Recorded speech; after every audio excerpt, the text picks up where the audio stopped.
Então, dar as boas-vindas a todos e passar a palavra para o nosso reitor, professor Anderson.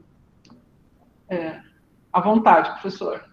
Ok, Maria, obrigado pela palavra e parabéns aí por mais um Nova ITA, né? Primeiro do ano.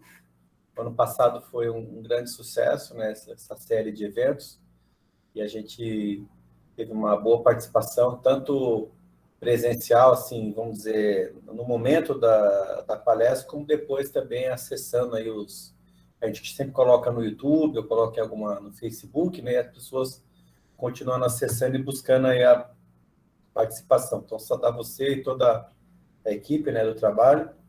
Eu estou vendo a lista de participantes bastante qualificada, bastante gente aqui do DCTA, alguns do ITO também, de outras universidades externas ao ITO, até já com comentários, inclusive, pessoal da Embraer e de várias empresas participando, e a lista só subindo, né? Chegando, então, ao número de pré-inscritos que a gente está imaginando. Saudar, então, o professor Irineu Frei, né, que está agora presente aí com a gente, né, na palestra, com o título Valoração de Tecnologias no cenário de transferência tecnológica entre universidades e empresas. Então, ele é coordenador do ProfNIT, que é o mestrado profissional, lá na Universidade Federal de Santa Catarina. Não sei se cabe a mim fazer a leitura do currículo, ou se já foi feito, ou se alguém vai fazer essa leitura mais à frente. Eu posso fazer a apresentação dele depois, professor. Ah, tá bom. Então, obrigado. A poder já deixo você para fazer essa... E para a gente, primeiro o Inovaíta é muito importante para a gente dar destaque a esse setor, né, na área de inovação, tanto aqui internamente quanto no Brasil. A gente, nas últimas décadas, trabalhou muito no Brasil com indicadores voltados à formação de recursos humanos e pesquisa científica. Então, em nível do Ministério da Educação, a quantidade de indicadores de custo aluno, indicadores de receita financeira, tanto em faculdades privadas quanto públicas, sempre voltada para aumentar a eficiência da formação dos recursos humanos, colocar o máximo possível de profissionais no mercado, avaliar os indicadores de professores por aluno, sala de aula, então, seja voltado mais à formação de RH. Aí, mais à frente, a gente começou a trabalhar um pouco incentivo à pesquisa científica, né? Então, a CAPES, principalmente, trabalhou muito com indicadores de produtividade, formação de mestres e doutores, publicação de artigos científicos, a qualificação dos artigos científicos, criou qualis, ferramentas para poder valorar, para poder incentivar e cobrar as universidades e as instituições para que alcancem eficiência nesse setor. E houve muito crescimento. Então, tanto na parte de formação de RH, quanto na parte de produção científica, o Brasil avançou bastante, se tornou um player mundial e isso é muito importante. E agora a gente está investindo mais em inovação, está focando mais nisso, percebendo a importância da universidade para a inovação, e a gente, então, começa a trabalhar com métricas, né?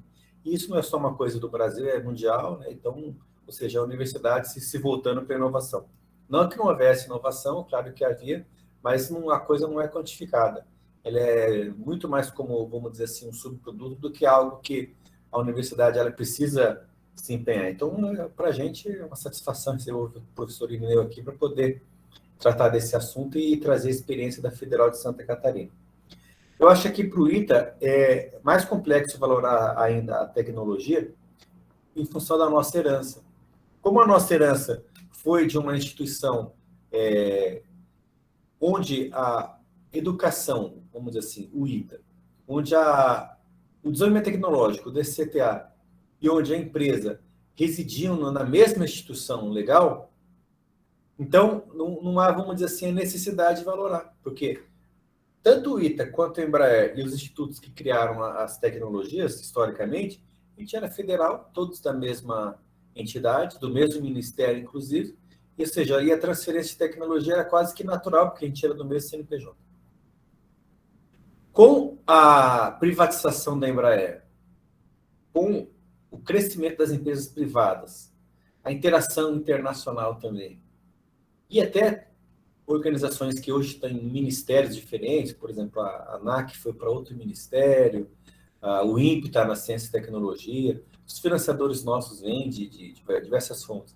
E como até a Solange mencionou há pouco, a participação em múltiplas instituições em um mesmo projeto de pesquisa voltado ao setor privado, não dá mais para dizer que agora as coisas são feitas informalmente, sem a valoração. E a valoração também é importante para dar incentivo também às instituições e aos professores, né? Da mesma forma que a gente tem incentivos para a formação de RH, incentivos para a produção científica, né? Por exemplo, o CNPq criou aquela bolsa de produtividade, a CAPES cria os PROAPs e os PROEX para trazer recursos para as instituições. A gente vê também a inovação como uma forma de trazer recursos também. E as empresas precisam ter essa segurança para, quando ela faz os contratos, ter essa valoração. A empresa não pode entrar numa iniciativa no escuro, onde ela começa a fazer a pesquisa, daqui a pouco vem a universidade com uma conta lá e ela fica ali, né, não consegue comercializar o produto nem nacional nem nacionalmente, porque a universidade está ali querendo receber mais do que é devido, ou vice-versa. Eu vou com a universidade entra, coloca um exército para trabalhar aí numa iniciativa, vai lá, não recebe nada, não valoriza, daqui a pouco, daqui para frente, a universidade vira as costas, não vou trabalhar, porque eu prefiro pegar aqui minha bolsa do CNPq, prefiro fazer meu projeto com a CAPES, que eu vou ter mais retorno disso daí. Então, eu acho que a palestra é muito bem-vinda e vai assim, agregar muito para a gente. Eu vou ficar aqui na palestra a maior parte do tempo, só tenho que sair depois um pouquinho antes das 10 por causa do evento lá no Parque Tecnológico, mas vou estar acompanhando aqui. Então, eu vou falar para a Mariângela para poder dar continuidade à condução do evento. Obrigada, reitor. Bom, para dar início, né? Então, agradecer ao professor Irineu pelo convite, por ter aceito o convite de participar desse nosso primeiro Inovaíta de 2022. Professor Irineu é graduado em Ciências Contábeis pela Universidade de Santa Cruz do Sul, né, gaúcho. Vamos largar uns tchês aí, né, professor? Eu também sou gaúcha, não mais. Né, especializado em contabilidade empresarial, fez um mestrado, doutorado, né, nas áreas aí afetas, né, engenharia de produção, desenvolvimento regional, tem mais de 10 anos de experiência em transferência de tecnologia, líder do grupo de pesquisa de PI, de propriedade intelectual, transferência de tecnologia e inovação da Federal de Santa Catarina, que é uma universidade de destaque aí na área, justamente, na área. É coordenador do mestrado profissional em inovação, né, o Profinit, sendo o mestrado profissional esse um mestrado nacional, com vários pontos focais em várias instituições. Então, o professor é o ponto focal de Florianópolis, vice-presidente da Associação Acadêmica de Propriedade Intelectual e possui aí um vasto currículo, né, sendo hoje professor associado da Universidade Federal de Santa Catarina. Então, professor, lhe passar a palavra, dando as boas-vindas, agradecendo muito essa sua participação, né, e lhe deixo o microfone a partir de agora, então. Muito bem, bom dia a todos. Em primeiro lugar, quero agradecer pelo convite. É sempre uma satisfação e um desafio falar para um grupo tão qualificado, né? Agradecer ao Johnny pelo convite, Maria Ângela já antecipou algumas questões, o professor Solange também já deu uma tirada em vários pontos aí, professor Anderson também, quer dizer, já foram anunciadas algumas dores, né, que a gente sente principalmente nas ICTs, né? E realmente a minha trajetória, eu venho de uma trajetória de empresas e depois fui parar acidentalmente, de certa forma, na academia, né? Mas isso também traz todo um aprendizado de vivenciar o que uns chamam de dois mundos distintos, né? E enquanto que a gente pensar assim, que realmente são mundos distintos, continua sendo um problema, mas também não podemos pensar que a universidade tem que virar empresa e a empresa tem que virar universidade, ou seja, é aquele velho ditado, cada macaco no seu galho, cada um com o seu negócio, né? Mas isso também nos traz uma série de desafios, né? De a gente conseguir fazer com que essas partes dialoguem e que a gente consiga realmente dar as mãos e trabalhar juntos, né? Eu preparei alguns slides, a minha fala vai ser de forma mais geral. Quem teve a expectativa de que eu fosse trazer um monte de fórmulas e modelos matemáticos, desculpe, eu vou frustrá-los, porque, na verdade, essa parte é mais coadjuvante. Nós temos questões muito maiores que precisam ser consideradas quando a gente fala em valoração, e principalmente quando a gente pretende, com essa valoração, fazer transferência de tecnologia. Porque uma coisa é você valorar, e outra coisa é você conseguir fazer a transferência desse valor, ou seja, cobrar esse valor que você apurou.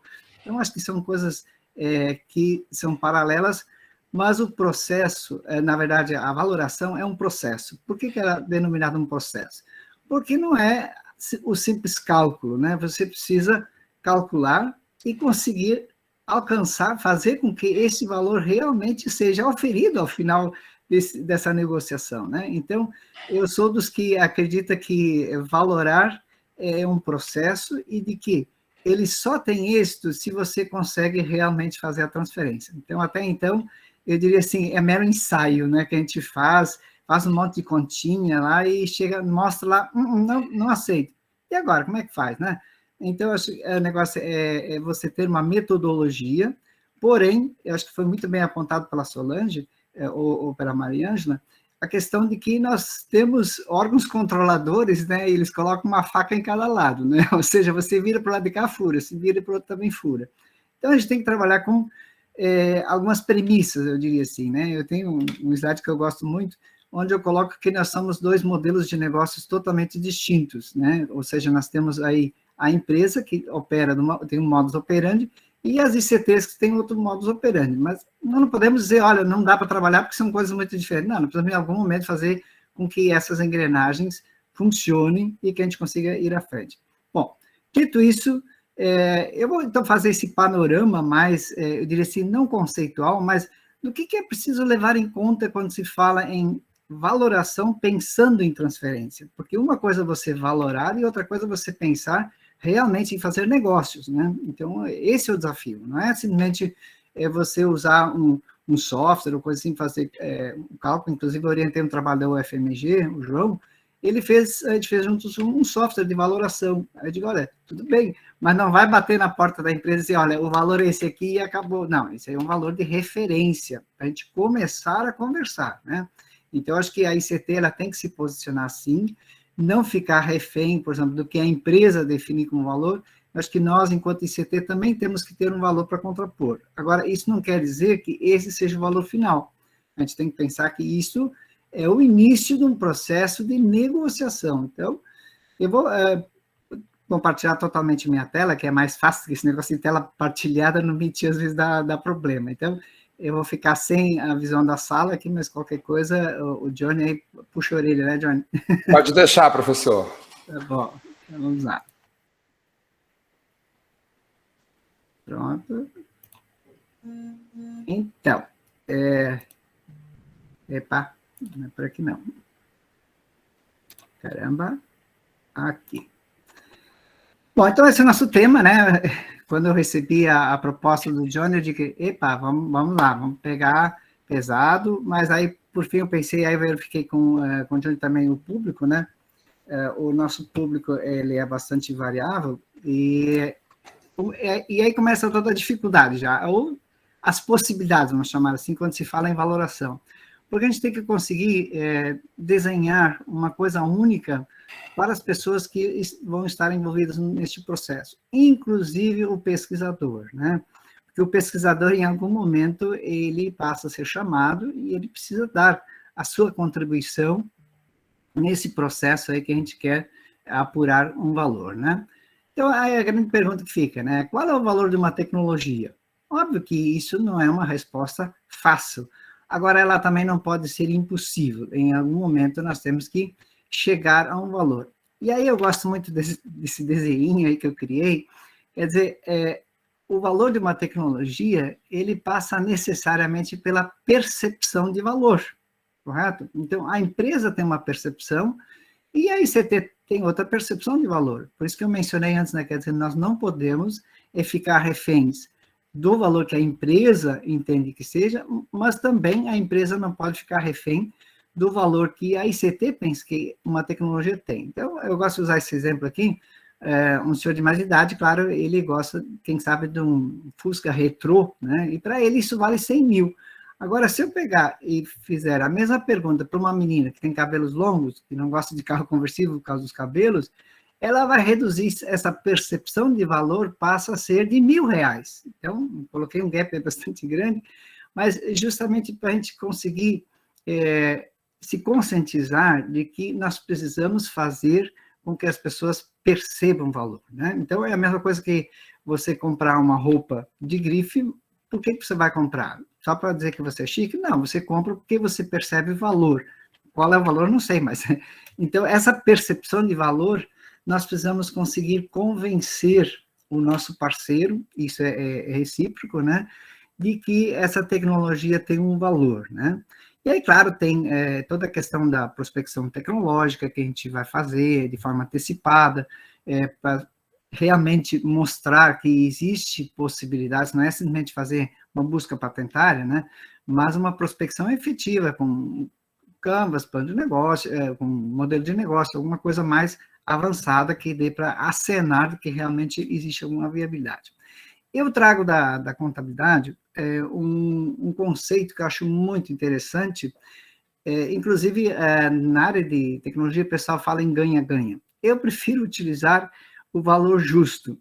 Por que o valor justo? É que a palavra justo, ela já traz uma subjetividade, né? E a gente sabe que uma tecnologia dada incertezas e riscos e outras questões que estão associadas, o justo fica mais adequado, pelo menos no meu ponto de vista. Então, quando nós usamos na contabilidade o conceito de valor justo, nós pensamos exatamente isso, quer dizer, qual o valor de um ativo, no caso de um ativo intangível, né, que ele pode ser negociado por pessoas que tenham ideia, que tenham conhecimento sobre esse ativo. Então, esse é um ponto básico, ou seja, a empresa, se ela vem nos procurar, ela provavelmente já tem uma ideia de valor, ou pelo menos do que é esse ativo. A gente não pode subestimar, nós, academia, eu me incluo nisso, nós pensamos muitas vezes, o pessoal lá fora não sabe nada. Não, por favor, não façam isso, não subestime o empresário ou as empresas, né? Eles têm um conhecimento muito forte de mercado, o qual dificilmente nós alcançamos, mas nós temos um conhecimento técnico, muitas vezes maior. Então, nós precisamos fazer o quê? Alinhar esses dois conhecimentos e justamente buscar esse chamado valor justo, ou seja, que aí sim, eu concordo, por exemplo, que o Johnny diga lá que a tecnologia que eu tenho vale 100 e eu tenho que chegar aos mesmos 100, senão não sai negócio, né? Então, hoje a preocupação, acho que foi a Solange que levantou, dos nossos órgãos controladores. Realmente, nesses anos todos que eu fiz valoração, eu não tive nenhum problema, mas existe toda uma metodologia, que depois eu vou falar sobre isso, não no método de valoração em si, mas na forma como você faz, né? Justamente, aí eu trago meu conhecimento de auditoria, tive uma empresa de auditoria também, e justamente fazer as coisas de forma que uma pessoa que não participou do processo, ela consiga se apropriar e chegar a conclusões semelhantes.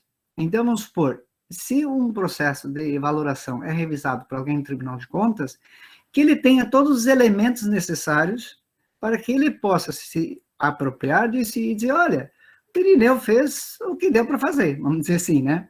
E, por outro lado, nós temos as empresas também que são auditadas por auditorias independentes, também precisam chegar a conclusões similares. Então, essas são algumas chaves que eu gosto de utilizar, assim como pano de fundo quando eu trabalho o processo de valoração associado à negociação. E aí espera-se que a partir disso a gente chegue efetivamente a um valor, né? Bom, mas nós temos alguns estágios, né? E eu gosto muito desse quadro aqui, essa figura, aliás, porque tem gente que acha que tecnologia é só a tecnologia em si. Não, a tecnologia ela é resultante de uma série de esforços que são colocados numa tecnologia e que precisam estar, de certa forma, refletidos. Quer dizer, não precisamos conseguir mostrar que a tecnologia não é somente a tecnologia para a empresa também. Nós precisamos mostrar que nós temos uma série de questões envolvidas que fizeram, que possibilitaram que a gente tivesse essa tecnologia. Então, porque parece assim muito simplista aos olhos de algumas empresas, de que o valor, não, é isso aqui. Não, peraí, para se chegar a isso aqui, olha, tem tudo isso aqui envolvido, quer dizer, um esforço muito grande que foi feito, são anos e anos de pesquisa que foram realizados, aportados neste projeto, que chegaram até esse determinado ponto. Mas isso são coisas que você não vai chegar e vai botar na mesa de cara, né? Então, você vai ter que ter isso permeando o seu discurso na hora que você vai apresentar a proposta. Então, eu gosto muito dessa figurinha aqui, só para dar, assim, a ideia de que o que parece simples não é tão simples assim, em termos de o que está por trás de uma tecnologia, né? Bom, aí eu gosto de trazer esse slide aqui, transferência, quer dizer, hoje a gente fala mais em transferência de conhecimento, né? Porque, que nem a Solange falou, a gente tem tecnologias TRL2, 3, e aí parece que os problemas aumentam, né? E uma coisa que o professor Anderson mencionou, quer dizer, as empresas não podem assinar contratos no escuro, do tipo assim, depois a gente vai ver como é que fica, né? Eu tive numa oportunidade, uma empresa, eu insistia, era P&D, né? Desenvolvimento conjunto, uma empresa multinacional, inclusive, dizia, não, mas nós não queremos falar disso agora, do valor. Eu digo, olha, melhor nós falarmos agora, porque senão vira que nem inventário de família, né? Depois ninguém se conhece mais, botou dinheiro na mesa, só falta colocar peixeira junto e aí a confusão está pronta, né? Então, eu acho assim que, o que aconteceu? Eu criei uma cláusula, eu chamava na época de cláusula cinzenta, né? Ou seja, caso resultar em algum produto ou aplicação dessa tecnologia que resulte em ganhos econômicos, será feito um novo contrato para tratar especificamente do assunto. Ok, a empresa, não, é isso que nós queremos. Só que aí nós já tínhamos aprovado internamente na nossa procuradoria essa minuta, mandamos para a empresa assinar, eles assinaram, só que 2 dias depois, nós segura tudo. Nós lemos a cláusula e chegamos à conclusão de que realmente nós precisamos falar em valores aqui já. Então, a gente não precisa falar em reais, a gente pode falar em percentuais ou outras coisas, mas é um assunto que não dá para deixar para depois, tá? E aí eu concordo com a Solange, que diz é difícil, mas precisamos pelo menos estabelecer alguns referenciais que vão ser utilizados para um futuro compartilhamento de ganhos, porque a palavra-chave que eu sempre utilizo, eu gosto da palavra ganhos econômicos. Se não houver, ou exploração econômica deste conhecimento, né, se não houver isso, não tem um fato gerador, vamos dizer assim, para você compartilhar resultados, né? E aí uma coisa interessante, agora com o novo marco legal, já não é mais tão novo assim, né? Mas os desafios em relação à valoração, antes se falava em valoração, mas era assim de uma forma assim muito tímida, né? A partir do marco legal, você diz, não, olha, você pode fazer qualquer negócio, contanto que seja possível você valorar isso, né? Então, aí o pessoal ficou meio doido, né? E realmente, é de endoidecer. Quando nós falamos em conhecimento, assim, nós precisamos sempre remeter à questão de valor, né? E aí, claro, a gente não pode dizer que isso é muito difícil. Temos que botar a mão na massa, sentar e criar mecanismos, eu diria assim, não existe um modelo, tá, gente, de valoração, não existe uma metodologia única. Por quê? Porque cada empresa tem a sua forma de operar. Tem uma coisa interessante que eu percebi ao longo desses anos, empresas de capital nacional não querem saber de pagar royalties. Puxa, uma coisa tão fácil para a gente fazer, né, dentro da academia. Se você faturar alguma coisa, você me paga 3% e presta conta, tá? Muito simples. Porém, existe uma cultura, aí vem a questão da cultura das organizações, né, que diz, não, nós pagamos pela tecnologia, mas nós não queremos pagar royalties. E aí tem uma série de questões, eu como contador, eu entendo por quê, né, assim como tem gente que não aproveita a lei do bem também, e aí afora, por N razões que não são por desconhecimento, tá? Então, até algumas pessoas dizem, o pessoal não conhece a lei do bem. Nós conhecemos, sim, tem outras questões subjacentes aí que é por isso que não utilizo. Mas voltando, então, veja, essa valoração para o pagamento, vamos pensar, porque, na verdade, quando se fala em valoração, a gente já pensa em retribuição ou, posteriormente, você compartilhar esses resultados, esses ganhos, né? Então, as empresas multinacionais, elas, de certa forma, até aceitam, mas elas também, elas querem comprar a tecnologia, né? Porque a gente tem que atrelar uma série de questões, né? No caso do licenciamento. E eu percebi, ao longo desses anos, que as pessoas não querem ter esse relacionamento perene com as ICTs. Elas querem uma coisa mais pontual, né? E, a partir disso, nós precisamos pensar em formas de valorar essa tecnologia para transferir em forma de cessão. Por isso que eu mencionei o novo marco legal. Até então, a gente não podia, enquanto ICT pública, fazer cessão, né? A gente só podia licenciar. Então, essa cessão, ou seja, de você vender a tecnologia, ela, de certa forma, ela envolve um pouquinho mais de complexidade do que você pegar e fazer licenciamento. Licenciamento, você licencia por um período, depois você tem como fazer correção de rota ou coisa desse tipo. Na cessão, não, você literalmente passa o registro da criança para outro pai, né? Então, eu acho que isso é bastante interessante. Uma coisa que, às vezes, nos instiga, né, é saber como as empresas registram o valor, né? E talvez a gente tenha a preocupação, enquanto ICT, em a empresa querer mostrar o quanto que ela tem de valor de PI ou coisa assim. Nada disso, tá? Elas registram a PI, marcas e modelo de utilidade, elas registram pelo custo, tá? Quando elas mesmas desenvolvem, né? E somente elas reconhecem esse valor de mercado quando troca de mão. Ou seja, quando alguém comprar essa tecnologia, ele vai registrar lá nas demonstrações contábeis no final do ano, vão aparecer os valores de mercado. Do contrário, se vocês olharem as grandes empresas aí, vocês vão até ficar decepcionados, né? Vão olhar o balanço lá, olhar ativos intangíveis, tem valores irrisórios, né? Então, mas é interessante a gente sentar numa mesa de negociação e a gente ter conhecimento disso, quer dizer, dessa mecânica toda aí, de como isso ocorre. Aí meus desafios, né? Óbvio, né? E eu coloco sempre esses pontos polêmicos.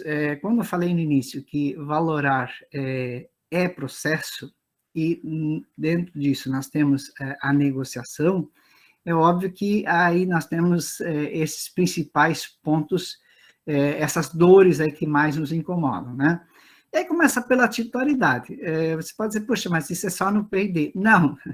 Eu fiz alguns trabalhos de valoração, e aí eu perguntei para o pesquisador, tá, de quem é a patente? Ah, é minha. Como assim sua? Você não trabalha numa instituição? Trabalho, mas a patente é minha. Então, o que significa isso? O nosso pesquisador, ele tem um sentimento de pertencimento tão grande da patente que ele até acha que a titularidade é dele, ou seja, que ele é o dono da patente. Então, significa que num processo de valoração, a opinião do pesquisador, ela precisa ser colocada um pouquinho de lado, tá? Porque ele chega assim, minha patente vale 1 milhão. Ok, com base no quê, né? Então, a gente começa a ouvir, mas a gente tem que deixar claro que a parte que envolve valor é a questão da titularidade, ou seja, de quem é o dono na patente, né? E aí, a Solange mencionou que tinha lá uma situação com 12, 15 pessoas compartilhando titularidade. A coisa fica bem mais difícil, né? Mas o que a gente tem que fazer nesse caso ali? É colocar uma cláusula de gestão da API. Alguém tem que mandar nesse negócio, né? Porque se todo mundo der pitaco, não vai funcionar, não vai chegar a lugar nenhum. Então, alguém tem que assumir a gestão da API, e dentro dessa gestão da API, essa pessoa, a entidade, né, a ICT, vai ser responsável pelo processo de valoração e vai submeter, claro, aos demais, né? E aí vem outra questão da titularidade compartilhada, isso no caso do PDI. Isso impacta diretamente em valor, né? E aí, quando a gente tem um pouquinho de sagacidade, a gente diz assim, ok, eu te dou 50%, mas os royalties vão ser 3%, né? Aí, claro, você vai ganhar 3%, considerando que você é 50% dono, então, na verdade, você está ganhando equivalente a 6%, praticamente, né? Então, às vezes, o número choca para a empresa, então você tem que saber lidar com isso. E, por incrível que pareça, mas o compartilhamento de titularidade, ela impacta diretamente no valor, nos ganhos, posteriormente, que vão ser auferidos a partir do licenciamento ou da própria cessão, né? Então, eu costumo dizer assim, é questão de uma sociedade, como você tem uma sociedade, a distribuição dos lucros é de acordo com a tua participação na sociedade. Se você tem 60%, 60% dos lucros da empresa são seus, e 40% vai para quem tem 40%, né? Então, a gente tem que usar um pouquinho esses raciocínios, quando a gente fala em valor, porque no primeiro momento parece que não tem nada a ver com titularidade, tem tudo a ver, porque qualquer distribuição de ganhos, ela é feita proporcional à titularidade que cada ICT tenha, por isso que eu mencionei o caso da Solange, 12, eu já tive uma situação, no setor elétrico isso é muito comum, né? A gente tem os projetos financiados pela ANEEL, e aí vem aquela agarrada de geradoras, de distribuidoras de energia que executam esses projetos, né? Bom, outra questão, aí vem a remuneração propriamente dita, né? Aí nós temos, pode ser em forma de royalties, que para nós, como ICT pública, é a mais tranquila de todas, mas aí, como eu já mencionei, não existe uma aceitação muito boa no Brasil. Você pega os Estados Unidos, por exemplo, lá, o pessoal, não, paga royalties, beleza, sem problema nenhum. Por que o royalties é tranquilo? Porque você não precisa se preocupar tanto em, eu perdi, eu ganhei, é justo, não é justo. Não, se você vender, você me paga 3%, vamos supor.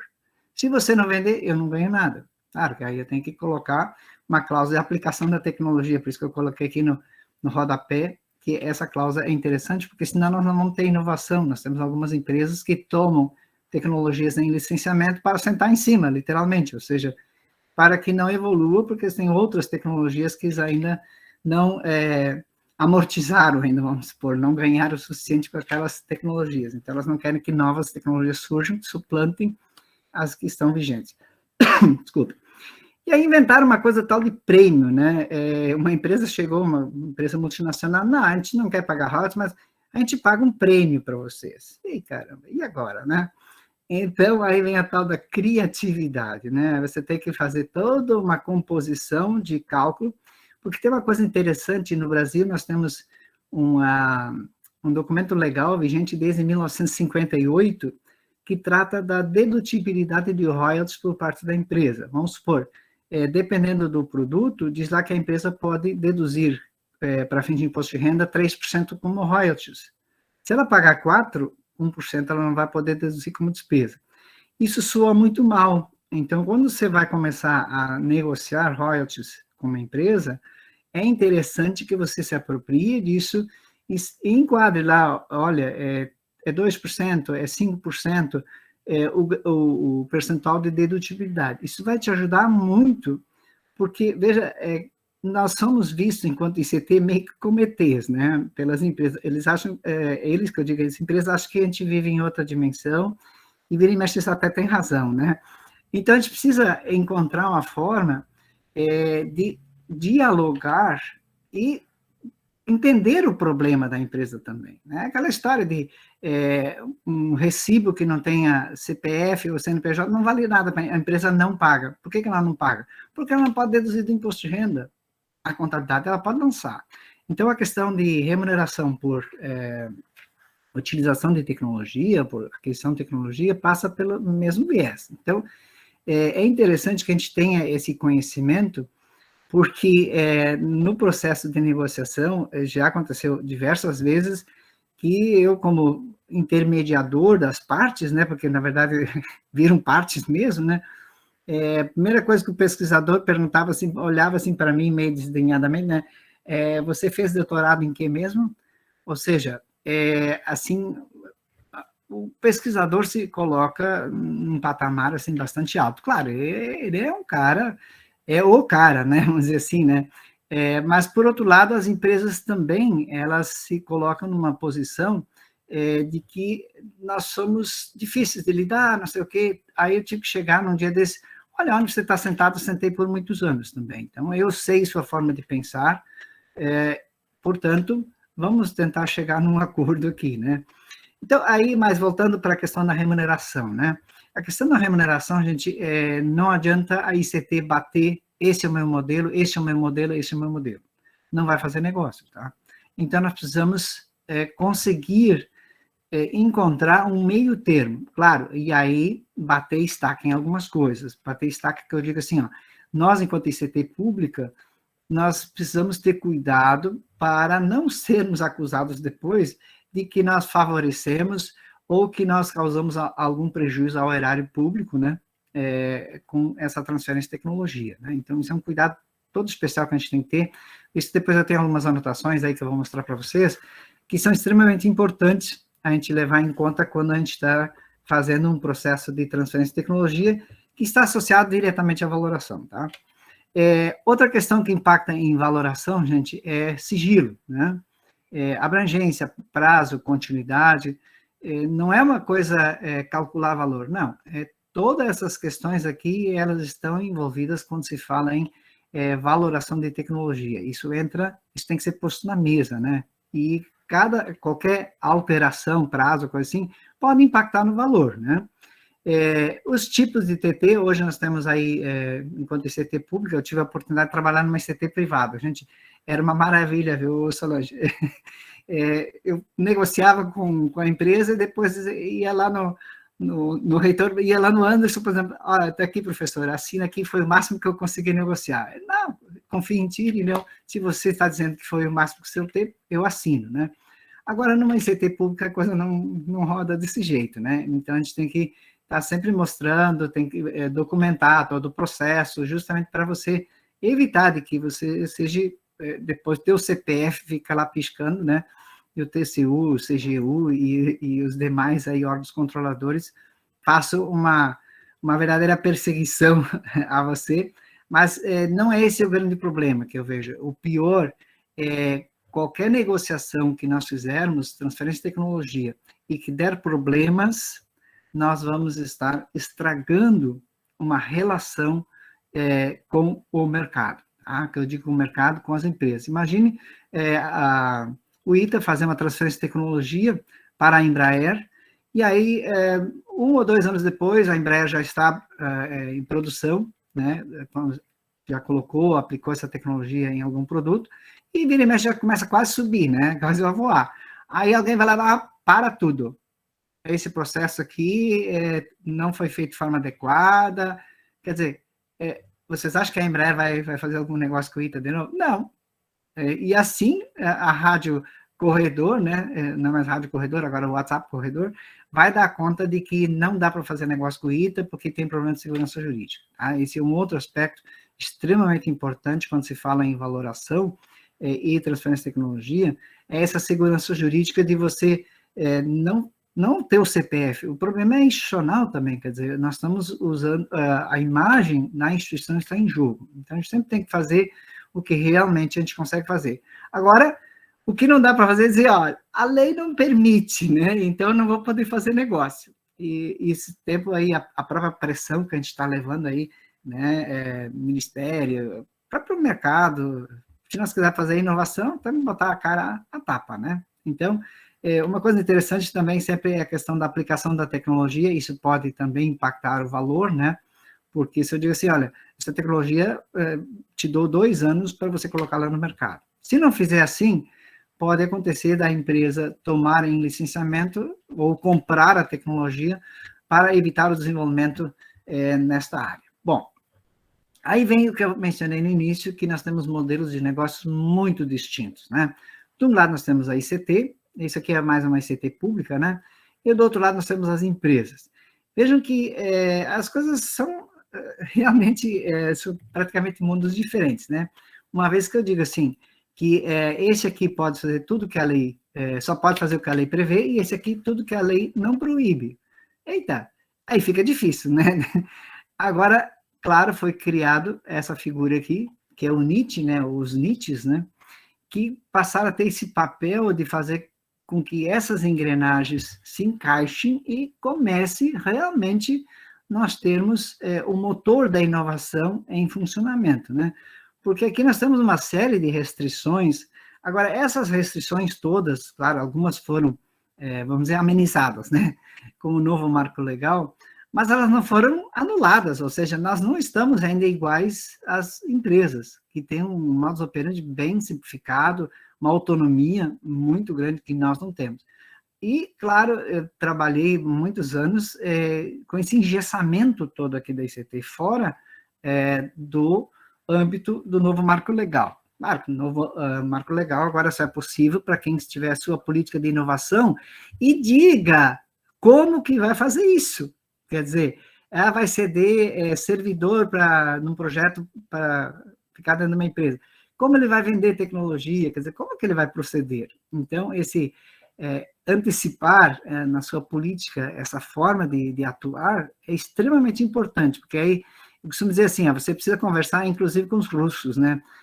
Claro, tem guerra aí, mas os russos, que eu digo assim, com todos os lados que tem dentro de uma ICT, que a gente sabe que tem gente que acha que não é o papel da ICT, produzir tecnologia, é só formar, uma série de versões aí que precisam ser alinhadas, né? Porque não dá para trabalhar, você querer trabalhar com empresas e ter essas oposições internas, né? Que eu digo assim, essas forças contrárias sempre, né? Então, a política de inovação, ela tende a fazer esse alinhamento e a gente conseguir mitigar um pouquinho essas questões que até então eram muito fortes e dificultavam a gente fazer negócio.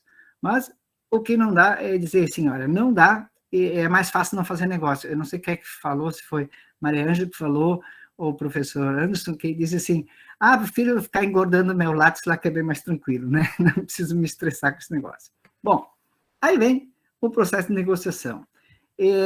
E aí, claro, nós temos as ICTs de um lado, as empresas, na verdade, passa a ser quase um cabo de guerra. E a questão do valor, gente, ela está presente, tá? E quem precisa resolver isso? É o NIT. E aí vem uma fragilidade que nós temos nas instituições públicas, principalmente, nas ICTs públicas, que é a questão da rotatividade que nós temos nos gestores, né? Enquanto que nós não tivermos equipes permanentes dentro dos NITs, eu não estou falando só de valoração, mas valoração inclusive, nós vamos ter muita dificuldade nessa relação de empresa e ICT. Por quê, gente? Uma coisa ali que tem certa, negócios são feitos entre CPFs. Então, as pessoas começam a acreditar em pessoas. Por isso que eu gosto muito da palavra organizações, de chamar de empresa, organizações empresariais e organizações públicas, né? Porque são pessoas que estão por trás, né? Então, essas pessoas, elas acabam criando vínculo. Elas começam a ter confiança nas pessoas. E isso é muito interessante quando se fala em valoração. Por exemplo, o Johnny vai saber que eu não estou explorando ele, né? Da minha índole, explorar a empresa. Então, ele já vai lá, ele já fez uma proposta aqui, e eu acho que faz sentido.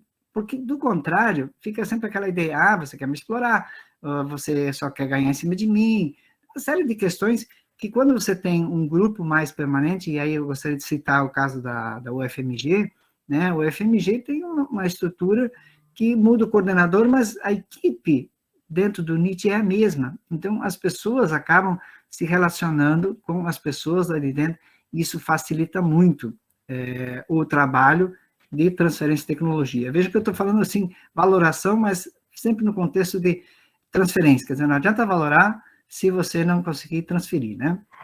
E aí, entrando um pouquinho na questão da valoração mesmo, propriamente dita, aí nós temos duas coisas que precisam ser feitas, dois temas, né? Primeiro, a avaliação, para depois valorar. E essa avaliação, gente, aí nós precisamos do trabalho do pesquisador. Ele vai ter que ser o nosso parceiro, né? Porque ele, eu digo, eu como gestor da transferência e valoração, né? Porque eu não consigo ver o pesquisador fazer isso, de forma nenhuma, acho que não é atribuição dele, não dá boa coisa, não, se você pedir isso para o pesquisador. A ICT tem que criar essa estrutura e dar esse suporte. Até porque, se deixar o pesquisador lidar com essas coisas, aí claro que vai dar problema, né? Com certeza, porque o pesquisador primeiro lugar, ele tem excesso de paixão sobre a sua tecnologia, ou ele tem um desapego em relação a valor, né? Então, são duas coisas que ficam difíceis de a gente colocar numa mesa, numa balança e buscar o mesmo equilíbrio. Então, a gente tem que ser um pouquinho mais racional quando se fala em valoração de tecnologia. Deixar um pouquinho a paixão de lado, dizer, olha, isso aqui vale por quê? Deixa eu escutar bem o pesquisador, tanto que nesses anos de trabalho com transferência de tecnologia, eu desenvolvi uma metodologia. O pesquisador, ele participa da reunião com a empresa lá pela segunda, terceira reunião. Ele não participa da primeira reunião. Porque a primeira reunião é para eu falar, que eu digo enquanto ICT, de algo que eu tenho, tá? E que eu tenho interesse em repassar. Eu preciso ouvir e também propor. Aí depois eu vou lá no pesquisador e troco umas ideias com ele. E aí eu monto uma proposta e apresento essa proposta para a empresa. A partir dali, no momento que a empresa demonstrou interesse, aí sim, quando a empresa traz a equipe técnica dela, eu trago a minha equipe técnica também. Quer dizer, aí já é num outro momento, porque se eu fizer isso logo no início, gente, isso dá uma confusão, vocês nem queiram saber. Eu perdi negócio, porque, afinal, o titular da tecnologia é quem precisa fazer a transferência de tecnologia, não é o pesquisador que faz a transferência. O pesquisador, ele é o autor, eu chamo até de autor, né, para não dar confusão. Ele é autor da tecnologia, mas ele não é o dono da tecnologia. Então, no caso de valoração, é um assunto que diz respeito ao titular, não somente ao titular. E, claro, e aí nesse processo de avaliação aqui, nós vamos nos assessorar do pesquisador, né, que é o cara que criou essa tecnologia. Bom, aí nós vamos para o processo de valoração. Claro, que nem eu mencionei no início, a valoração, gente, ela é um valor de referência. A gente não pode entrar numa negociação, tipo assim, batendo o pé, não, isso aqui vale 10 mil e não abro mão. Mas se o negociador assumir essa postura, ele dificilmente vai conseguir fazer negócio, né? Então, ele precisa ter um valor. Agora, esse ter valor não significa que seja o valor final, né? E aí, claro, a gente tem que ter todo um procedimento para depois a gente conseguir mostrar que a gente teve um valor e de que esse não é o valor final que a gente conseguiu bater martelo, né? E então, tem que ter já está imbuído disso, né? Quer dizer, você já por antecipação, você sabe que dificilmente você vai conseguir ganhar aquilo que você atribuiu de valor, ok? Bom, então, na verdade, a gente faz isso com o objetivo de transferir. Na época, acho que foi 2012, 2013, o BNDES veio com aquela questão da vitrine tecnológica. Achei, que maravilha! Comecei a preencher. Aí, uma hora dessa, valor da tecnologia, e isso aqui vai naufragar. Porque, gente, tecnologia não é que nenhum produto similar que as pessoas têm ideia de valor, que você vai colocar uma etiqueta de valor. Esse valor, ele precisa ser justificado, ele precisa ser argumentado, né? Então, eu não vou colocar, na primeira reunião, eu não vou colocar o valor da tecnologia. Eu vou tentar mostrar o que essa tecnologia permite, mostrar a prospecção dessa tecnologia, para depois falar no valor. Isso é mais ou menos dizer assim, você conhece uma pessoa e você diz assim, você quer casar comigo? Epa, peraí, eu nem me conheço ainda. Então, devagar, vamos primeiro mostrar o que temos, qual é o potencial desse nosso produto, dessa nossa tecnologia, e depois, quando a pessoa começar a ver alguma coisa, tio Patinhas começar a aparecer uns cifrãozinhos no olho dele, aí sim, vamos entrar com a proposta de valor, tá? Então, por isso que a avaliação é necessária, mas a valoração, gente, eu sempre olho para um segundo momento, né? Então, o que é essa valoração? É atribuir um valor, a partir do quê? Do que se pensa, do que se pode oferir em termos de ganhos com a exploração econômica dessa tecnologia, tá? Então, eu vou avançar aqui. Então, o que é a valoração? É entender que a valoração de tecnologia é estar ciente de sua complexidade e incertezas, tá? E eu gosto muito dessa palavra. Prefiro tirar um pouco fora do foco a complexidade e ficar mais na incerteza, né? Eu já de cara, como pressuposto, saber que o valor que eu atribuí, que eu calculei, ou sei lá, que eu cheguei lá naquele valor, que ele é um valor que pode mudar. A maioria das vezes, dificilmente a empresa vai chegar e dizer, não, isso vale mais do que você diz, né? Então, você tem que já estabelecer uma base, não chutar para cima, não é essa a ideia, mas uma base sólida que você consiga explicar por que você chegou a esse valor, gente. Essa é uma coisa assim que qualquer mortal, eu digo assim, por que você está me cobrando isso, né? Então, acho que a gente tem que ter um argumento para sustentar o valor que nós apuramos, né? Conhecer as várias metodologias, por quê? Gente, mais ou menos assim, cada um vem com uma ideia, né? Como são modelos de negócios distintos, né? Não tem como eu impor o meu modelo de negócio. Por exemplo, se eu disser assim, eu só faço licenciamento com royalties, vai acabar fechando as portas, porque não vai fazer transferência de tecnologia, tá? Pelo menos com empresários de empresas nacionais. Multinacionais, ok, já tem uma aceitação, que já é meio, digamos, já faz parte da cultura. Enquanto que o empresário brasileiro, ele não quer saber muito de royalties, ele acha, mas se não der lucro, já pensa no lucro, ele não pensa no ganho da venda da aplicação daquela tecnologia. Então, é uma forma, é um modus pensando muito diferente, tá? Eu só faltava perguntar assim, a sua empresa é multinacional ou é de capital nacional? Mas, claro, isso a gente faz antes de sentar numa mesa, a gente vai lá e dá uma olhadinha no portfólio da empresa, né? Identificar pontos fortes e fracos e especificidades das metodologias que podem limitar a sua utilização.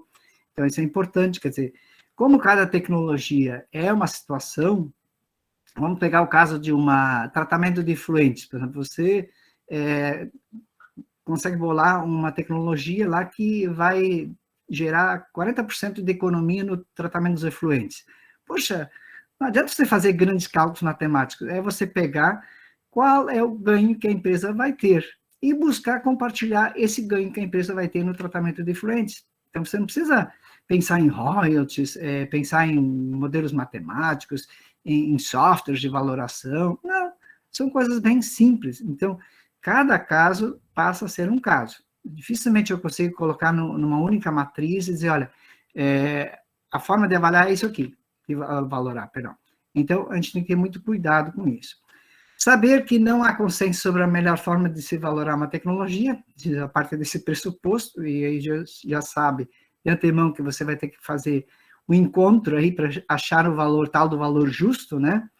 E fazer uma boa avaliação de tecnologia para auxiliar o processo de valoração, entendendo o estágio em que se encontra o seu potencial. E aí vem, que a gente usa muito hoje, virou já, inclusive a Embraer, a primeira negociação que eu fiz com a Embraer, foi aí que eu conheci a questão da TRL, do conceito TRL. Hoje está bem difundido já, e a TRL ela passa a ser um dos insumos, né, em qualquer processo de valoração, salvo se ele for bem simplesinho, né. Então, um dos cernes da transferência é exatamente como as partes percebem esse valor. Por isso que eu falo, não mostrem o valor antes de dizer para que serve, o que dá para fazer, o que dá para ganhar. Aí depois você diz, olha, no final eu quero ganhar tanto, né? Porque se você mostrar de cara o valor, a pessoa vai dizer, tá, mas como assim? Eu não entendi por que você está me cobrando isso. O que isso faz, afinal, né? Então, a gente tem que conseguir fazer esse convencimento. Determinar o valor de uma tecnologia é uma tarefa muitas vezes difícil. Se fosse fácil, todo mundo faria, nós não estaríamos nem conversando aqui, né? Então, realmente é algo um pouquinho difícil, mas a gente não pode dizer, olha, é impossível. Está no nosso papel a gente viabilizar a transferência desse conhecimento que é gerado dentro das ICTs e, para tanto, a gente precisa encontrar meios, né? E aí que está que a gente tem que chegar num valor justo, né?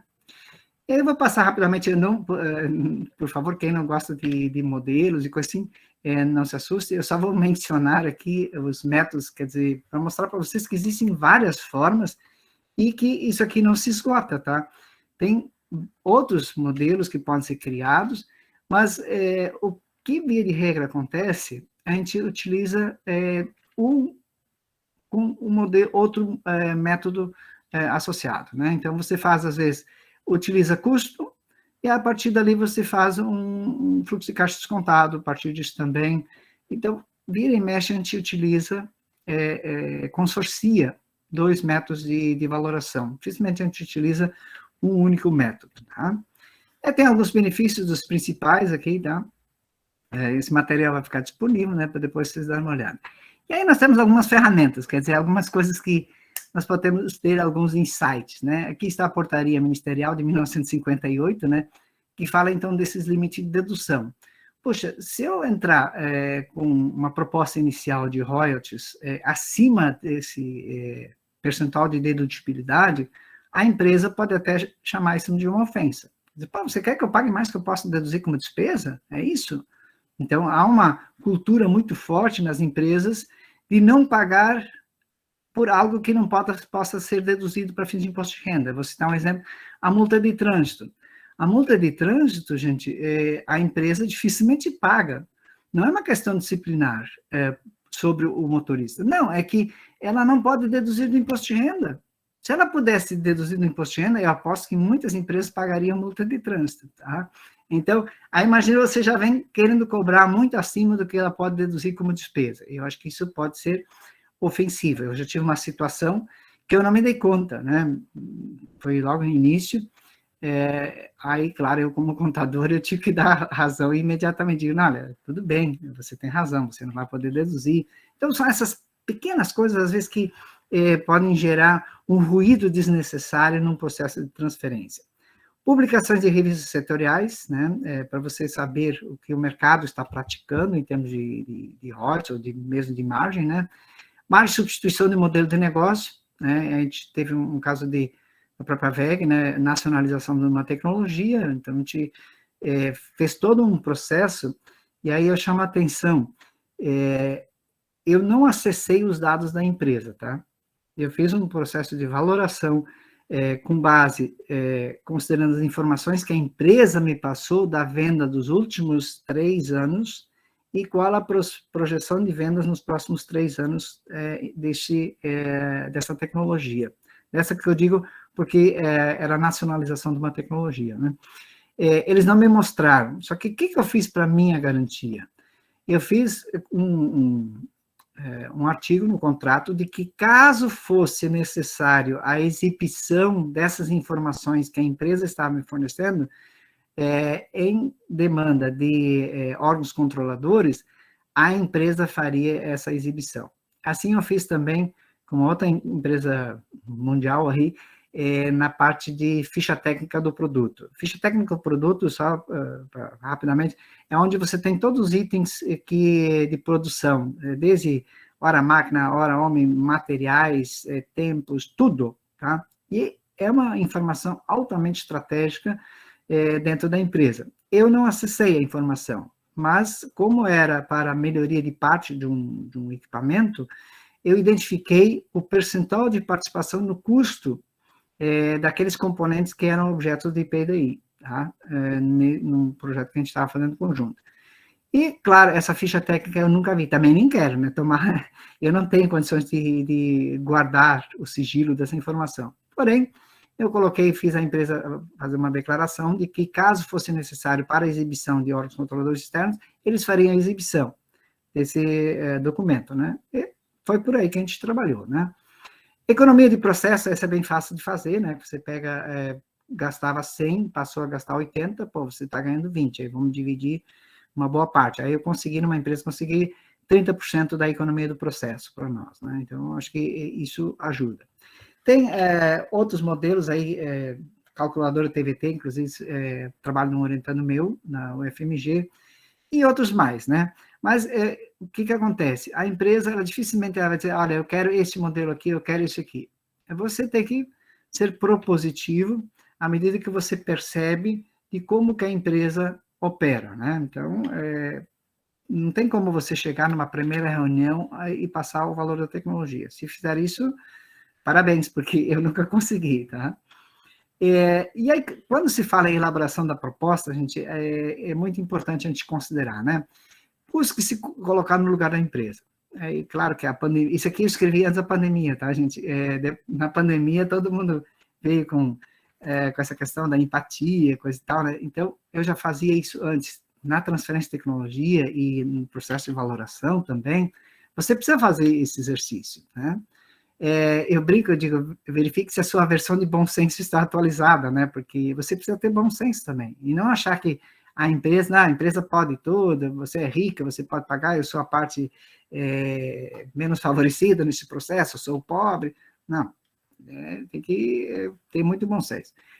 Avaliar riscos, gente, você tem que considerar que essa tecnologia pode não dar em nada, né? Não, pode não decolar, né? Então, aí você tem que também ter isso presente. E aí vem uma questão que a Solange tocou, a verificabilidade das informações é essencial, né?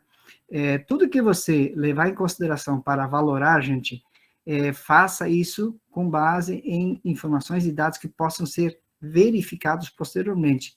Não se esqueça que a assombração dos órgãos controladores, no caso de CTs públicas, é uma nuvem que fica lá por cima de nós por alguns anos, né? Então, e também para não estragar negócio, quer dizer, imagine você fazer um negócio e alguém dizendo, o Tribunal de Contas, olha, o negócio foi ilegal, pare tudo. Oxa, perdemos muito esforço aí. Tenha presente a objetividade, as empresas trabalham de forma objetiva e nós somos muito mais sistêmicos e sistemáticos em nosso processo, né? Então, precisamos ser muito rápidos também. Ser razoável é algo fundamental, né? Não favorecer, mas ser razoável. Conhecer o modelo de negócio da empresa é fundamental. Mostre-se flexível dentro dos seus limites. Eu acho que isso é fundamental. Não ser intransigente. Isso é que se aplica a valor, tá, gente?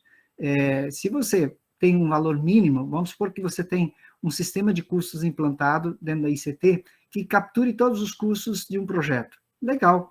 Esse é um valor mínimo, tá? Você pode atribuir um valor maior à tecnologia. Agora, esse é o teu limite. Eu já cheguei num ponto de dizer assim, ó, gente, acabou a reunião, tá? Porque daqui eu não posso passar.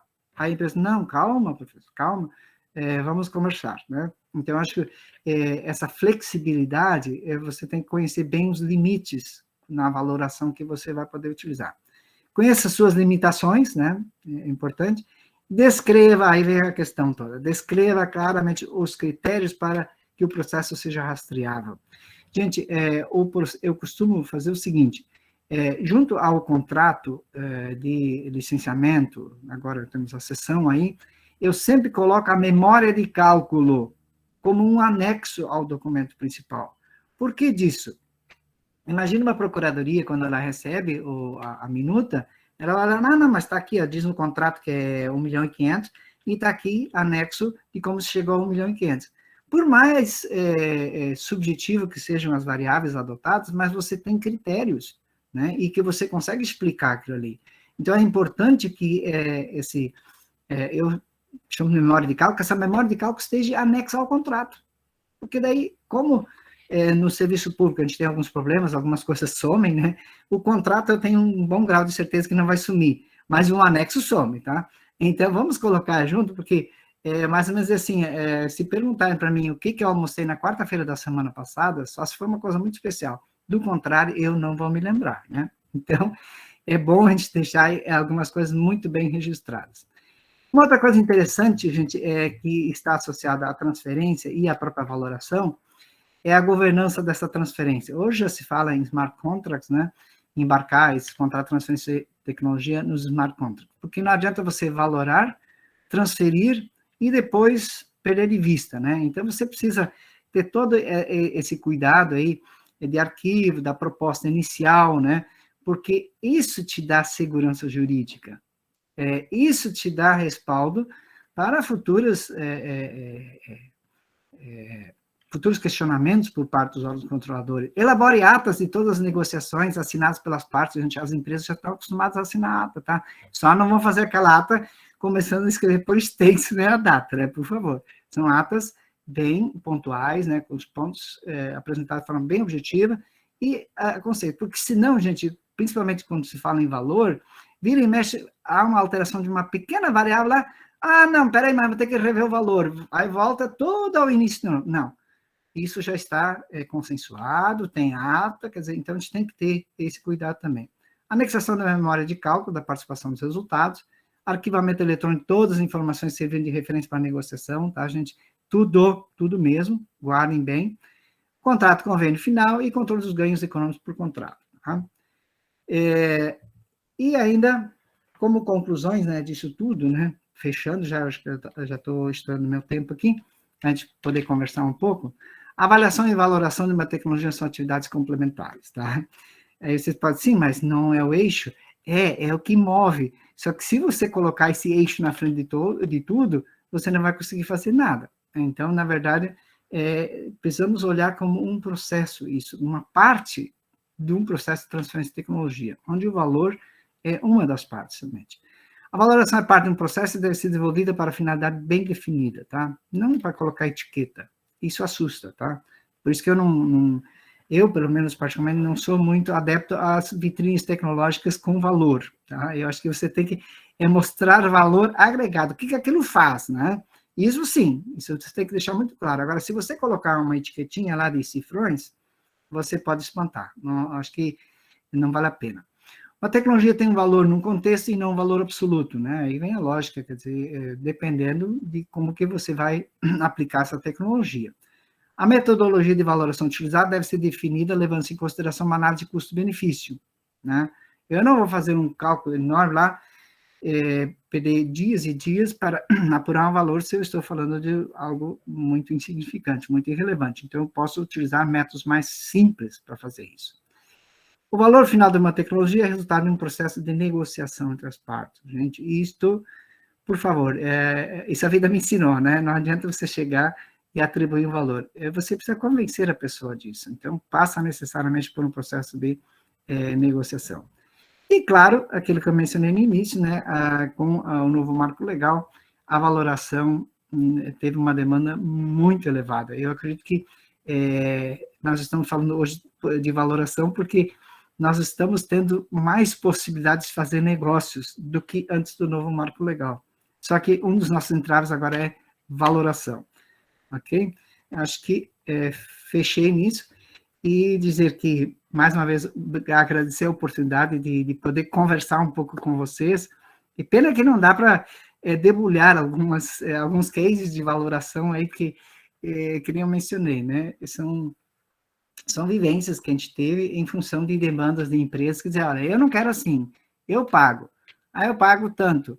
Tá, mas peraí, como é que eu vou justificar isso? E aí você começa a fazer toda uma engenharia reversa, né, para conseguir chegar naquele valor, mas de forma segura, né? Eu acho que a segurança jurídica, ela é fundamental nessas situações, porque, do contrário, você acaba perdendo muitos negócios, né? Então, assim, eu termino minha fala e paro meu compartilhamento aqui. Obrigado. Excedi o tempo aí, Anderson, mas acho que fiquei mais ou menos no tempo aí, né? Ficou no tempo, sim, professor Irineu. Queria agradecer muito a sua palestra e vou dizer para o senhor, assim, a parte 2 já está convidada, tá? O Johnny já está encarregado aí, porque esses cases de valoração para a gente seriam extremamente importantes da gente conhecer. Eu não sei o quanto eles podem ser abertos, mas de repente com alguma descaracterização, né, de informação, alguma coisa assim, seria super importante. Eu acho que a gente pode pensar numa fase 2, viu, Johnny, dessa palestra, porque até pelos comentários, né, que estão aparecendo aqui no chat, já vou passar para o Johnny fazer as perguntas, é justamente isso, ver, né, alguma coisa que foi feita que deu bom resultado, alguns conselhos, né, que foram passados na sua palestra, eu já anotei aqui, né, para, tipo assim, ó, já vamos implementar já, porque a questão do registro é o mais importante, né, como o senhor comentou, a gente precisa disciplinar, né, a gente na academia tem uma mania de bater papo, conversar e não registrar, né, e aí a gente fica sem a informação valiosa, né, porque amanhã não sou eu mais que estou aqui, é outro, a rotatividade, né, como o senhor mesmo comentou, é muito grande, e isso é muito problemático. Mas vamos lá, vamos passar para o Johnny, mas já ficando o convite, viu, professor? E no finalzinho o Johnny me devolve aqui só para falar uma fala de encerramento. Obrigada mesmo pelo compartilhamento do conhecimento. Legal, obrigado, professora Mariângela, obrigado aí, professor Irineu. A gente recebeu aqui um número enorme de perguntas, a gente vai tentar priorizar algumas, né? como o professor Irineu, no finalzinho da apresentação do slide, ele colocou o e-mail dele, acredito que acho que a gente não conseguiu responder. Se a nossa audiência aí tiver interesse em ter algum feedback, acho que poderia encaminhá-lo, né? Bom, eu vou começar então com uma pergunta aqui selecionada. Eu vou ter uma pergunta do professor Wilson, que é professor aqui da nossa escola, do ITA, né? E ele pergunta se, do ponto de vista da ICT, como que vocês lidam com o acompanhamento do desenvolvimento, né? Até o ponto em que são gerados royalties e após com o fluxo de desembolsos de um produto, né? Num cenário em que falta equipe até para as funções básicas, né? Há um mecanismo contratual efetivo que permita exigir a informação pela empresa de cada passo do processo? Essa é uma questão que realmente nós precisamos estruturar bem os nossos NITs, né? Eu acho que eles têm legitimidade para começar, né? Eles foram criados para isso, né? E nós precisamos conseguir criar estruturas. E uma das alternativas, por isso que eu falei em smart contract, né? Os smart contracts podem nos dar um apoio logístico bem interessante, porque você negocia algumas cláusulas, só que você precisa ter alguém lá que diga, dá uma olhada aí, Solange, dá uma olhada aí, Maria Ângela, está faltando isso, verifique lá. Então, justamente porque a gente não pode sobrecarregar o nosso pesquisador com isso, sabe? Então, a gente tem que criar mecanismos administrativos, porque o pesquisador, gente, a gente não pode tirar dele a arte da pesquisa, a gente não pode querer fazer com que ele se envolva em todos esses processos. Não, ele tem uma participação pontual, e depois a coisa tem que criar pernas próprias, né? Você precisa criar rotinas dentro do teu NIT, né? Eu gosto de chamar de NIT, porque deram tantos nomes para ele. Na minha universidade chama Sinova, né? O órgão, agora a subsecretaria que trata dos papéis do NIT, né? Mas eu acho que o NIT precisa ser bem estruturado. E aí, claro, o professor levantou uma questão interessante, que nós precisamos criar carreira técnica de gestor de NIT. Gente, tudo bem que o coordenador seja político, né? Mas dali para baixo, a gente tem que ser perene. As empresas não gostam disso. Eles já até chegaram a perguntar quando eu estava um ano faltando para terminar o mandato da gestão, e aí eles me disseram assim, você vai estar aí no ano que vem? Eu digo, acho que não. Então, pois já fica difícil, porque as pessoas criam laços de CPF, que eu chamo de CPF, mas é entre as pessoas, confiança nas pessoas, né? Eu digo, olha, vai ser assim, o Johnny vai acreditar, porque ele já conseguiu ver que eu faço do jeito, eu entrego do jeito que eu prometo, né? Então, eu acho assim, os nossos NITs, eles estão muito carentes, eles agora, com o marco legal, eles estão sendo cutucados de novo, quer dizer, desde 2004, quando foi obrigada a sua criação, eles não avançaram muito, eles viraram escritórios despachantes, né, de proteção.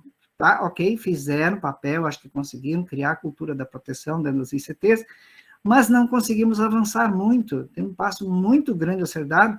Puxa, e a alegação que se tinha, nós não conseguimos fazer negócio porque a lei não permite.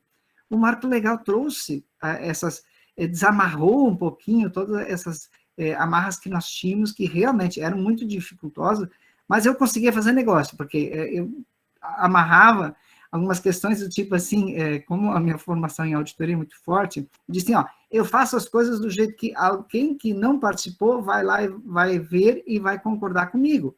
Ou seja, é o que o auditor faz, a gente vai lá e verifica se o processo foi feito com lisura, né? Então, já buscava me cercar de todos esses detalhes. Mas voltando à pergunta, realmente, hoje, eu não sei se tem alguma ICT que tenha esse fluxo de controle e tudo mais, tá? Mas é papel do NIT, o NIT vai ter que se organizar. O Smart Contract, pelo que eu estava olhando, esses dias estava acompanhando uma ICT, ela está implantando o Smart Contract, vai avançar bastante, tá? Porque tinha muitas ICTs, elas fazem transferência de tecnologia e morrem, porque aí vira e mexe, troca o gestor, o gestor novo nem sabe que existem esses contratos, quer dizer, é difícil. Mas nós temos que elevar o patamar das ICTs públicas, no mínimo a ICTs privadas, ou um modus operandi que nem empresa, na parte do NIT, tá, gente? Porque eu não estou querendo falar do restante da ICT. Mas o NIT, ele é o elo de ligação, então ele tem que ter um comportamento dinâmico dentro disso, e uma visão, ele tem que trabalhar similar a seus pares, ou seja, se ele vai trabalhar com ICT, ele tem que trabalhar legal com a ICT, e você vai trabalhar com a empresa, tem que trabalhar legal com a empresa também. Então, ele precisa ser meio camaleão no meio desse processo, para justamente poder acompanhar isso. Não sei se é uma resposta que é uma pergunta que não tem uma resposta, tá? Na verdade, mas é papel do NIT, tá? O NIT vai ter que dar jeito disso. Legal, obrigado, professor Ineu. Bom, temos aqui uma pergunta da Solange. Considerando que o ensino e a pesquisa básica têm valor na composição do desenvolvimento da tecnologia, da inovação, como valorá-los, né? Como valorá-los quando o mercado futuro ainda é incerto? Bom, aí, Solange, você pegou pesado, né? Aí eu acho que a gente tem que começar a pensar logo na TRL, né? Quer dizer, em que nível de maturidade está essa tecnologia? Porque tem tecnologia que realmente, se ela tiver num nível muito baixo, porque o que faz com que uma tecnologia seja valorável e transferível? É de que ela seja perceptível, quer dizer, que você consiga já ver ela, né? E esse ver é de acordo com a TRL, né? Então, se ela apenas está na fase da ideia, eu não vejo como transferir, você precisa avançar na sua TRL. Nós, em CT, geralmente a gente trabalha com TRL 4, 5, mais ou menos, porque das 6 para frente não é nossa função. Eu tive um pesquisador, ele criou um equipamento e vendeu o equipamento, e veio para mim pedindo nota fiscal. Eu digo, peraí, pode parar. Não é nossa missão produzir, nós precisamos licenciar para que alguém produza, então. E assim é como tecnologias com TRL muito baixa. Eu acho que precisamos encontrar mecanismos de conseguir justificar elevando essa TRL, para daí sim buscar valoração, buscar mercado, porque simplesmente buscar valor em TRL baixa, eu diria assim, é perda de tempo, tá, Solange? Eu acho que é um tempo que não vai levar nada. Fazer o quê com isso? Então, eu preciso embarcar isso em algum lugar. E esse embarcar pode ser um projeto de PDI, né? Que você faz com uma empresa, aí você ganha já na arrancada, mesmo não tendo PI concedida ou até mesmo depositada, é o tal do conhecimento anterior. Quer dizer, você já materializa isso em termos de titularidade do que vier a ser feito a partir daquele projeto de P&D como resultado, né, que ele tiver como resultado. Então, essa é uma forma de você materializar. Desculpe, mas eu não vejo outra forma de você conseguir atribuir qualquer valor a algo que que seja tão subjetivo e tão aberto ainda, né? Então, você tem que tentar conseguir palpar, ter alguma coisa um pouquinho mais palpável, né? Não sei se eu respondi. Legal. Tem uma pergunta aqui do Júlio César também, que ele pergunta como identificar qual metodologia é mais acertada para um determinado negócio, né? Uma vez que existem inúmeras tecnologias, cada qual gerando um resultado diferente. Eu diria assim, as metodologias são várias e as tecnologias são multivariadas, ou seja, tem um maior número ainda. O que você tem que ter é um ponto de partida. Você pode partir do seu ponto mais fácil. Por exemplo, eu dou assessoria para a universidade, hoje eu não estou mais no NIT, mas em situações mais complexas eles me chamam, né? Então, eu tive um caso de uma empresa que chegou, olha, nós queremos fazer um P&D com vocês e nós queremos pagar. Só que nós não aceitamos royalties. Tá bom. E eu digo, tá, então, vamos pensar numa forma, então, de fazer uma contraproposta. Só que assim, aí vem o que a Solange colocou lá no início. Nós temos que ter um ponto de partida muito seguro, um porto seguro, para começar o nosso processo, sob pena de que o nosso processo vai ser julgado incorreto de valoração, né? Então, depende de como o nosso parceiro reage em relação à valoração, tá? Por isso que eu falo que não é na primeira reunião ou não é na chegada que você vai falar valor. Tá? O valor é uma coisa que você vai bolando, né? Aquilo que eu mencionei, né? Você não vai chegar na pessoa, você quer casar comigo. Não, você quer primeiro conhecer, para depois, no segundo momento, você vai falar em compromissos futuros. Porque, querendo ou não querendo, você vai criar um vínculo, né? Então, você precisa, este valor que você vai atribuir, não tem uma fórmula mágica. Você pode optar em priorizar, por exemplo, o que é mais fácil para mim enquanto ICT público? É royalties. Então, eu posso dar meu primeiro lance de royalties e ver a reação do meu parceiro. Não, eu não trabalho com royalties, eu quero pagar isso, posso até pagar o equivalente.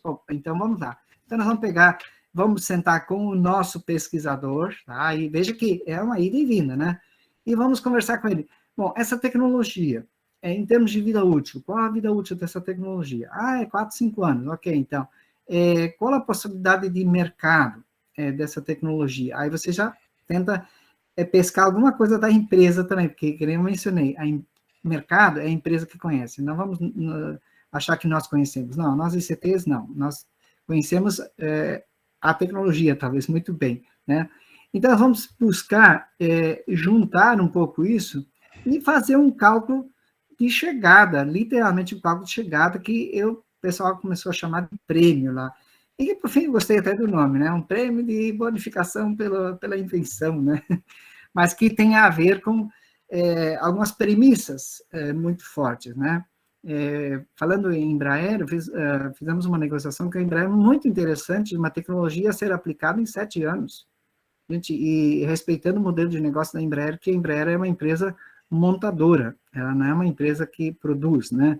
Então, ela divide seus riscos todos com o seu fornecedor. Ela desenvolve seus fornecedores, a sublicencia, quer dizer, não é nenhum segredo eu dizer isso aqui, acho que tem gente da Embraer aqui. Então, isso demanda todo um modelo de negociação diferenciado, inclusive, aí o mais legal é isso, é que como a Embraer divide seus riscos com os seus fornecedores, na época nós entendemos que os ganhos devem ser divididos por 3 também. E não simplesmente fazer uma conta de chegada e projeção de fluxo de caixa descontado e chegar ao valor no final, bom, isso aqui 50% para a UFSC e 50% para a Embraer. Não, tinha mais um terceiro envolvido, que era o fornecedor, que também, nessa fase de desenvolvimento, ele assume riscos, né? E dessa tecnologia não dá em nada. Então, resolveu se dividir em 3 partes os ganhos e, a partir dali, se conseguiu chegar a um valor. Mas ela teve, assim, como premissa os ganhos gerados por essa nova tecnologia, mesmo que fossem 7 anos, tá? Então, são muitas estimativas que a gente faz, mas você precisa ir para a frente, quer dizer, não adianta você ficar empacado, cruzar os braços, isso aqui é muito subjetivo, é muito difícil. Não, você tem que tomar decisões, dizer, olha, eu estou indo por aqui, e aí registrando, por isso que eu falei tanto do registro, né? Todas essas decisões precisam estar amparadas, ancoradas, não em lei, na lei, infelizmente, aí você não faz, mas em premissas que você estabeleceu e que são práticas naquela área de transferência de tecnologia. Okay. Legal, obrigado, professor. A gente vai fazer mais uma pergunta. Tem uma pergunta aqui do Ricardo Abelheira, que ele pergunta sobre alguns cases de sucesso, né, entre o relacionamento de CTs e empresas, né, que possam ser citados para que a gente tenha uma ideia das boas práticas, dada a alta subjetividade do tema. Então, se você pudesse citar alguns que seja do seu conhecimento. Eu vou citar um bem simples, então, acho que aí todo mundo vai entender. Nós fizemos, até mencionei antes já, nós fizemos a transferência de tecnologia, elas foram um P&D, né, que foi desenvolvido em conjunto com uma empresa com um alto volume de efluentes, né, e que tinha um custo de tratamento desses efluentes muito alto. E a gente sabe que, aí vem uma questão interessante, a gente sabe que essas empresas, elas são obrigadas a manter esses registros por conta dos órgãos de controle também sanitários, né? Então, a gente tinha todo o histórico dos tratamentos em termos de metros cúbicos que eram tratados, e a partir dessa tecnologia, a gente conseguiu fazer uma projeção de ganhos que essa empresa teria de economia, de processo de tratamento, ao longo uma vida estimada de vida útil da tecnologia. Então, veja que o cálculo fica bem simples, né? Você tem os registros, que são oficiais, né? Da empresa, porque ela precisa fazê-los em virtude dos seus órgãos sanitários, né? A gente fez, você trata tantos metros cúbicos por mês, nos últimos 3 anos você tratou tantos, nos próximos 3 anos você vai tratar tantos, quanto que representa da economia.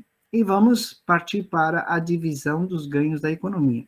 Então, foi um caso interessante, até eu consegui negociar 30% dos ganhos. Por quê? É que o investimento para a aplicação de tecnologia era praticamente zero. Era só o produto, o reagente que era colocado na hora do tratamento dos tanques, né? Então, vejam que cada situação é uma situação. Se demandasse, por exemplo, que a empresa fizesse um investimento no equipamento, aí, claro, existem maiores riscos associados já também, e existindo esse investimento, eu teria que, pelo menos mentalmente, considerar esse investimento e deduzir do valor que a empresa me pagaria. Mas como neste caso era uma situação simples, ou seja, era no reagente mesmo, era trocar o reagente e aplicar essa tecnologia e geraria imediatamente ganhos, ou seja, ganhos no estilo de redução de custo de tratamento de efluentes. Esse foi um caso, assim, eu diria assim, muito fácil de resolver e conseguir fazer 3 transferências de tecnologia nesse sentido. Numa ICT privada, que eu trabalhava anteriormente, estou na UFSC desde 2009, né, e até então eu era gestor de NIT, aqui em Santa Cruz do Sul mesmo, né, numa universidade privada. Então, seria um caso bem simples. Outro mais simples ainda é que foi um caso com a Natura, né, é público, né, o Cronos, aquele cremezinho anti-sinais, né, só para não dizer rugas, né, ele foi bolado por um pesquisador da UFSC, e a UFSC ganhou royalties por vários anos, né, então foi uma negociação feita, e com base no valor de saída do produto. E aí vem uma coisa interessante, que, obrigado pela lembrança aí, quando a gente faz qualquer negociação em cima de royalties, inclusive responde à pergunta anterior, acho que reforça um pouquinho. Gente, nós temos que estabelecer uma base segura de verificação. Por exemplo, se nós fizermos uma valoração com base em vendas, pelo amor de Deus, faça em cima de venda líquida. A venda líquida é o quê? É o que consta na nota fiscal, menos os impostos que incidem de forma direta. Porque se vocês inventarem de dizer para a empresa que vocês querem ganhar sobre a venda bruta, o cara vai no pescoço de vocês, e com razão, eu iria também. Então, venda líquida quer dizer o que sobra para ele fazer frente aos seus custos e despesas na empresa? É deduzido venda bruta, menos as devoluções e menos os impostos proporcionais, que é ICMS, PIS e COFINS. E, dependendo se ele colocar IPI no meio do bolo, aí tem que também tirar. Então, vejam, eu preciso ter um meio oficial de possibilidade de verificação. Isso me dá segurança. Inclusive, esses números podem serem auditados, né? Tudo bem, aquela história do sorria, você está sendo filmado, né? Se comporte porque você pode ser auditado, né? Então, isso dá uma certa segurança na relação, porque o que não pode ter é uma desconfiança. Eu acho que o Johnny, na empresa dele, está passando a perna, ele não está pagando royalties sobre tudo que ele está vendendo, né? Então, e isso a gente só tem na contabilidade, tá? A contabilidade é o registro mais seguro que nós temos, tá? Então, a gente tem que deixar isso registrado, justamente para a gente poder verificar nos registros lá na contabilidade. Por exemplo, a Natura mandava todas as notas fiscais que tinha faturamento do Cronos, ela mandava para nós. Então, para mim, aí eu olhava, ok, fechou o cálculo, era o percentual, era bem simples de verificação, mas também, eu acho que o fato de você colocar em contrato, nós, enquanto entes públicos, estamos obrigados a colocar em contrato que há possibilidade de auditoria, tá? Da apuração desses royalties, no caso, falando especificamente de royalties, porque isso dá uma clareza na relação e também no Conselho Universitário, quando nós passamos essa resolução, aí uma das professoras disse, mas isso é absurdo, colocar a cláusula de auditoria, porque eu fiz constar na resolução. Aí eu fui obrigado a responder para essa professora, eu digo, professor, quem se relaciona com ente público, se ele de cara já não quer ser auditado, é porque ele está mal intencionado. A professora teve que ficar quieta, não teve outro jeito, né? Mas então existe uma forma de você verificar isso, e isso te dá segurança também, porque tem um detalhe, gente, a gente não pode esquecer. Os pesquisadores, de acordo com a lei de inovação, eles têm direito à participação, né? E isso, no nosso caso, lá nós temos 1/3 de participação direta do pesquisador, depois mais 1/3 para o laboratório dele, e 1/3 fica para a manutenção, ou seja, para a manutenção que eu digo do departamento de inovação. Então, vejam, ele passa a ter interesse também, então nós temos que ter um certo cuidado para que ele não desconfie, né, do nosso parceiro, né? Ele está passando a perna, ele está apurando menos royalties. A gente tem que criar esses mecanismos de forma assim, bastante tranquila, mas segura também, né? Não ser agressivo, não chamar, você vai me roubar, né? Não. Então, vamos pegar e estabelecer algumas cláusulas aí para evitar de que isso fique tão fácil assim, né? Ok? Tem outras situações aí, bem mais complexas, mas eu tentei mostrar 2 bem simples, que é o caso de royalties, fácil execução, e essa outra de economia de processo, né? Legal, professor Irineu. Bom, a gente já está aqui no limite do nosso horário previsto aqui da palestra. Ainda restaram algumas perguntas, né? Eu incentivo, então, aí a quem não teve sua pergunta respondida, eventualmente tentar uma interação com o professor Irineu, que fez a divulgação dos seus e-mails, né?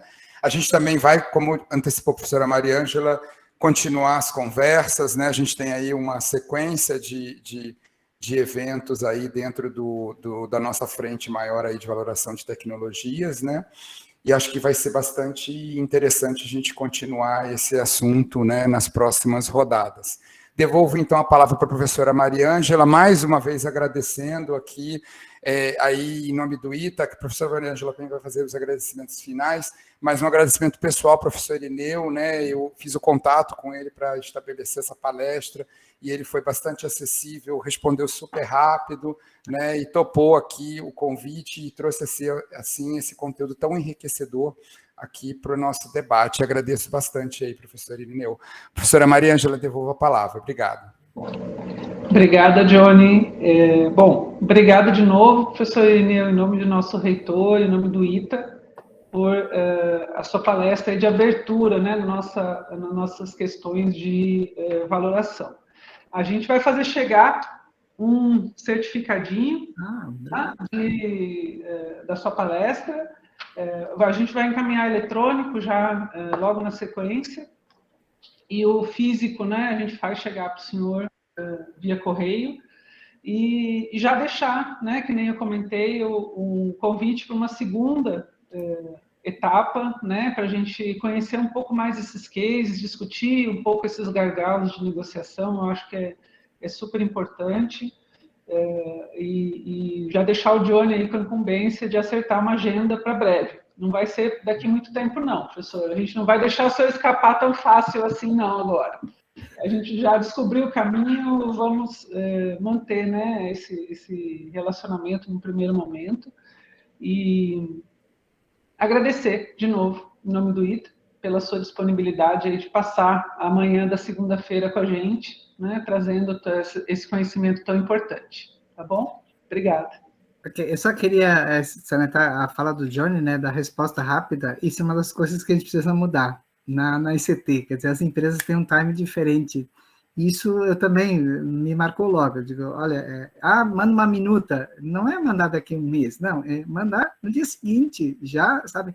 E isso realmente azeita a relação e a empresa se vê um pouquinho espelhada de que o parceiro que ela está prospectando pode vingar. Quer dizer, então, esse tempo de resposta, ele é fundamental.